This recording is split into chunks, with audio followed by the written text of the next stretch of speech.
The road twisted upward like a warning, carved into the side of the mountain with the kind of stubbornness that matched the land itself.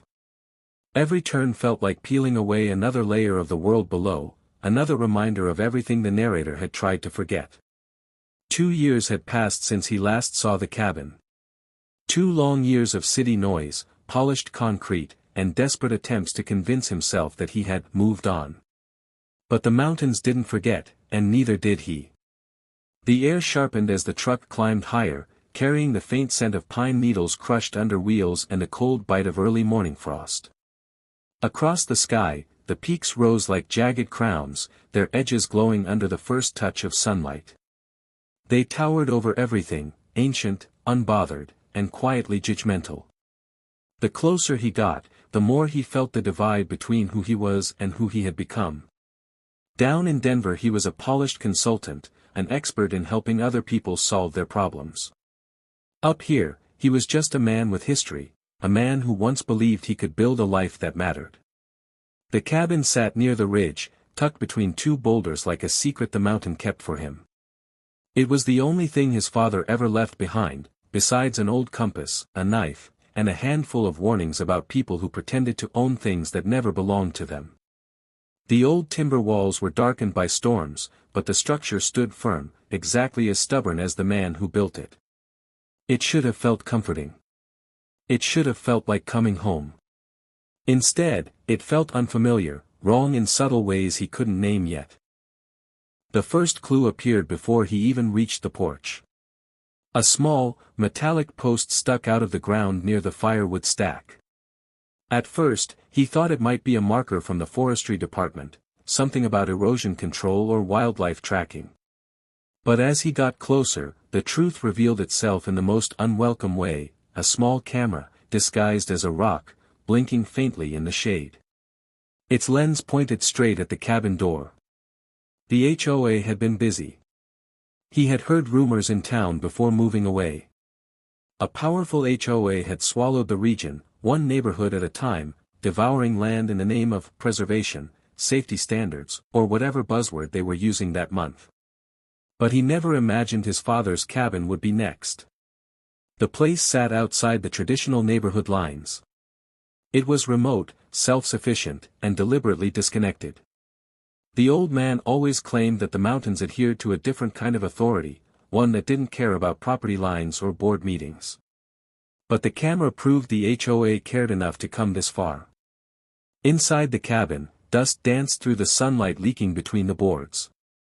Everything felt frozen in time, tools still arranged neatly on the pegboard, books stacked by the fireplace, the old coat draped over the chair where his father last left it. He ran his fingers across the wooden table, leaving a path through the dust. The place was untouched by him, yet touched by something else. Something silent and invasive. A faint hum outside drew him back to the window. Another camera. Higher. Perched on a tree this time, angled toward the road. The unease he felt earlier began to settle into something heavier. He made a slow walk around the property, tracing the familiar perimeter he had memorized as a boy. Along the way, he found more signs, tiny survey flags poking from the ground, faded notices half buried in soil, and a stake with the HOA's seal stamped in plastic. The message was clear: they wanted the land. They believed it was theirs. And worse, they believed he wouldn't fight back. The mountain wind howled as if disagreeing. He spent the rest of the day inside the cabin, sorting through old papers, maps, and hand-drawn boundary sketches. The more he studied, the more he realized how deliberate the intrusion was. The HOA wasn't confused about where their authority ended. They weren't mistaken. They were expanding. Quietly. Aggressively. And illegally. But the real turning point came at sundown, when he noticed the newest addition, a steel HOA sign staked boldly near the base of the driveway. Fresh paint. Crisp letters. As if someone had placed it there recently, maybe even within hours of him arriving. The sign declared that the area was now under mandatory compliance review. That phrase alone was enough to ignite something deep inside him, a stubborn spark inherited from his father. The mountain didn't belong to people who hid behind bylaws and meetings. It belonged to those who respected it. He tore the sign out of the ground with a force fueled by 2 years of regret and the quiet fury of someone who finally realized what had been stolen from him. The mountain wind shifted again, colder now. As if acknowledging the first move in a long-buried fight. Night settled over the ridge, unfamiliar in its restlessness. He lit the old lantern and set it on the window-sill. Shadows flickered across the walls, and the cabin creaked as though waking from a long sleep. He sat by the fire, knowing what tomorrow would bring. The HOA would notice someone touched their sign. They would notice someone disturbed their cameras. They would come looking. And they wouldn't come politely. But he wasn't afraid. Not anymore. Because the mountain remembered him. And he remembered what it meant to fight for something worth keeping. Morning arrived without subtlety. The mountain didn't ease into daylight the way the city did. Up here, sunlight crashed through the treetops in sharp beams, piercing the cabin windows and dragging everything into clarity.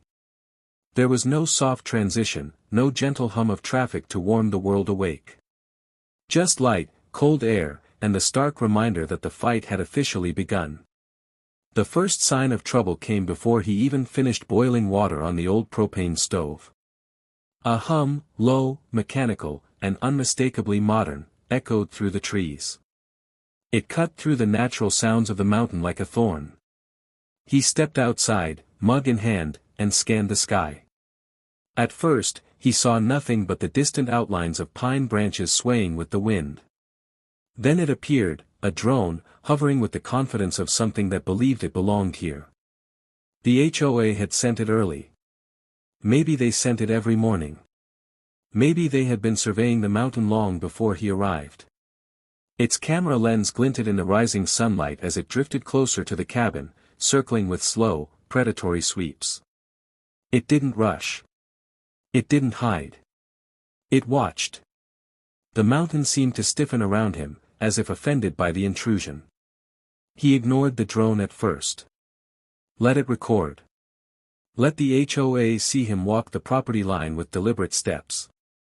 Let them document the fact that he was back, and that he wasn't leaving. But the drone followed him everywhere, dipping lower each time he paused. He could hear the whirring of its blades echoing through the trees. The technology felt violently out of place here, like a neon sign inside an ancient shrine. By midday, he finally looked up at it and made a silent promise: if the HOA wanted surveillance, he would give them a show they wouldn't forget. He took inventory of the cabin. His father's old gear was still here: binoculars, a rusted but functional radio scanner, field maps, even a weather-beaten manual on environmental law. It was almost poetic, how everything he needed was already waiting for him. As if his father had anticipated this fight long before the HOA grew powerful enough to reach the mountain. The radio scanner crackled faintly as he turned it on. Static at first. Then a series of clipped transmissions from maintenance crews farther down the ridge. He listened carefully, piecing together the situation.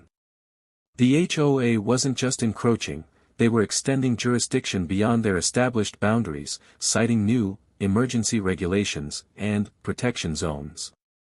Regulations no one in town had voted on. Regulations no one even knew existed. He understood then, the HOA wasn't acting out of confusion. They were acting out of opportunity. And opportunities were meant to be taken back. He decided to walk deeper into the forest, following the faint paths he and his father once used to hunt elk. The land was steep but familiar, and the mountain greeted him with memories: broken branches from old storms, the giant boulder split by lightning, the narrow ridge where they once camped and listened to wolves howl across the valley. But the deeper he went, the more signs he found. Plastic orange survey markers. Stakes with QR codes. Fresh tire tracks from off-road vehicles. And then, at the base of a stone outcrop, a crude metal fence, temporary, hastily set up, and branded with the HOA's crest. They weren't planning to expand. They were already expanding. The anger that rose inside him wasn't loud or explosive. It was quiet, grounded, like the rumble of distant thunder. The mountain had raised him that way, steady, deliberate, unbreakable. He crouched and examined the fence closely. New bolts. No rust. Installed maybe within the week. The HOA wasn't waiting for public hearings or owner consent. They were claiming the land through action, betting no one would challenge them. But they hadn't counted on him returning. He pulled out his phone, not for cell service, there was none, but for the camera. Evidence mattered. Documentation mattered. If the HOA wanted to turn his father's land into a battleground of paperwork, footage, and dated records, then he would gather every scrap of proof he could. The mountain wasn't just emotion. It was strategy. As he walked back toward the cabin, the drone returned, this time flying lower, almost aggressive in its insistence. It hovered directly above him, as if testing boundaries. As if daring him to react. But he refused to give them the satisfaction. The HOA didn't get to dictate his moves. Not here. By late afternoon, he began preparing the cabin for what was coming. He reinforced the windows with wooden planks from the shed. Checked the locks on the doors. Cleared old brush from around the porch. Each action felt like reawakening a sleeping fortress. The cabin wasn't just a home, it was a statement, a line in the dirt, a place where the mountain chose sides. He was halfway through stacking wood when he spotted movement through the trees. At first, he thought it was wildlife, a deer or fox wandering too close.